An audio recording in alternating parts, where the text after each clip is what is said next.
రైతులకు ఎవరేం చేశారో అసెంబ్లీలో చర్చిద్దాం రమ్మంటూ సంగారెడ్డి వేదికగా కేసీఆర్ కు సీఎం రేవంత్ సవాల్ విసిరారు. బీజేపీ బీఆర్ఎస్ ఒకే నాణానికి బొమ్మ బొరుసు లాంటివని విమర్శించారు ఆయన. బీఆర్ఎస్ బియ్యం పశువులకు దానాగా వేస్తే తామిస్తున్న సన్న బియ్యంతో పేద కుటుంబాలకు బుక్కెడు బువ్వ దొరుకుతోందన్నారు. సోషల్ మీడియాలో తమపై దుష్ప్రచారం చేస్తే వర్కౌట్ కాలేదని, ఏకంగా అఘోరా పూజలు చేస్తున్నారని ఆరోపించారు. 100 కోట్లిచ్చినా జగ్గారెడ్డి లాంటి నేత దొరకరని, జగ్గారెడ్డిని సంగారెడ్డి ప్రజలే కాపాడుకోవాలన్నారు సీఎం. నేను సవాల్ విసురుతున్న చంద్రశేఖరరావు గారికి నీ జిల్లా గడ్డ మీద నుంచి రా శాసనసభలో చర్చిద్దాం. రైతుల కోసం మేము చేసిన మేలు ఏందో, మీరు చేసిన అన్యాయం ఏందో ఈరోజు మాట్లాడదామని నేను అంటున్నా. అఘోరా రావు, అగ్గిపెట్టె రావు, 100 పెట్టి సీసా నిండా పెట్రోల్ తెచ్చుకోండి, 10 పైసలు అగ్గిపెట్టె మర్చిపోయింది. కోల్పోయిన అధికారాన్ని సాధించుకోవాలంటే పిల్లల్ని రెచ్చగొట్టాలి, వాళ్ళు శవాలుగా మారాలి, ఆ శవాలనే పునాదులుగా చేసుకొని అధికారంలోకి రావాలని కుట్రలు చేస్తున్నారు, పెట్టుబడులు పెడుతున్నారు. నేను మీ అన్నగా చెప్తున్నా, రేవంత్ అన్నగా మీకు మాట ఇస్తున్నా, మాట ఇస్తే మట్టిలో కలిసే వరకు మాట కోసం నిలబడే నాయకుడు ఎవరైనా ఉన్నారంటే ఇందిరాగాంధీ, సోనియా గాంధీ, రాహుల్ గాంధీ వాళ్ళ నాయకత్వంలో నేను, జగన్న, ఉత్తమన్న, మహేష్ గౌడ్ గారు కలిసి పనిచేస్తున్నాం.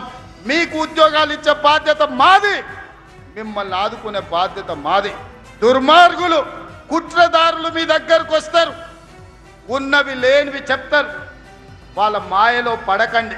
ప్రభుత్వం కూలిపోవాలి, మొత్తం రాష్ట్రం అల్లకల్లోలం అయిపోయి శవాల మీద అధికారంలోకి రావాలని అఘోర పూజలు, అర్ధరాత్రి పూజలు.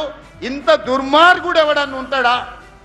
నా మీదనో మా మహేష్ గౌడ్ మీదనో చేతబడి చేసిందంటే మేము ఎట్లైనా ఎదుర్కొంటాం. ప్రజల మీద చేతబడి చేసేదేంది? ఇట్లాంటి వాళ్ళు ప్రజా జీవితానికి అర్హత ఉన్నదా అని నేను అడుగుతున్నా.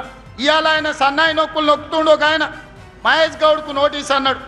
నేను సూటిగా అడుగుతున్న, మెదక్ గడ్డ మీద నుంచి మీరు బాత్రూమ్ పోయినా, చెట్టు కింద చెట్లకు పోయినా మీ సోషల్ మీడియాలో ఫోటోలు పెడతారు, వీడియోలు పెడతారు కదా, మరి నువ్వెందుకు శివమొగ్గ గుడికి పోయింది చెప్పలేదు? పిల్లి మొగ్గలు ఎందుకు వేస్తున్నావు? తమిళనాడులో ఏ గుడులకు పోయినావు నువ్వు? ఆ గుళ్ళల్లో జరిగే అఘోర పూజలు ఏంటివి? నీకు పూజలు చేసిన పూజారులు ఎవరు? వాళ్ళ వివరాలు బయట పెట్టు. ఆనాడు ఊరిచ్చిండు, డబల్ బెడ్రూమ్ ఇండ్లు అన్నాడు, డబ్బా కొట్టిండు. మీకు డబల్ బెడ్రూమ్ ఇండ్లు రాలే, ఆయనకు మాత్రం 1000 ఎకరాల ఫామ్ హౌస్ వచ్చింది. మన పేదోళ్ళకు మాత్రం డబల్ బెడ్రూమ్ ఇల్లు రాలే. కానీ మీ తమ్ముడు 2 ఏళ్లలో 7 లక్షల ఇల్లు పేదోళ్లకు కట్టించి ఊరూర ఇందిరమ్మ ఇండ్లు ఉన్నాయి. అందుకే ఆ రోజు చంద్రశేఖరరావు గారికి సవాల్ విసిరిన, ఏ ఊరిలో నువ్వు డబల్ బెడ్రూమ్ ఇల్లు కట్టించినవో ఆ ఊరిలో ఓట్లు నువ్వేపించుకో. ఏ ఊర్లో ఇందిరమ్మ ఇల్లు నేను కట్టించునో ఆ ఊర్లో నేను ఓట్లు వేయించుకుంటా, నీకు డిపాజిట్ వస్తే చూస్తా అని సవాల్ విసిరిన. ఇవాళ కూడా సవాల్కు కట్టుబడి ఉన్నా.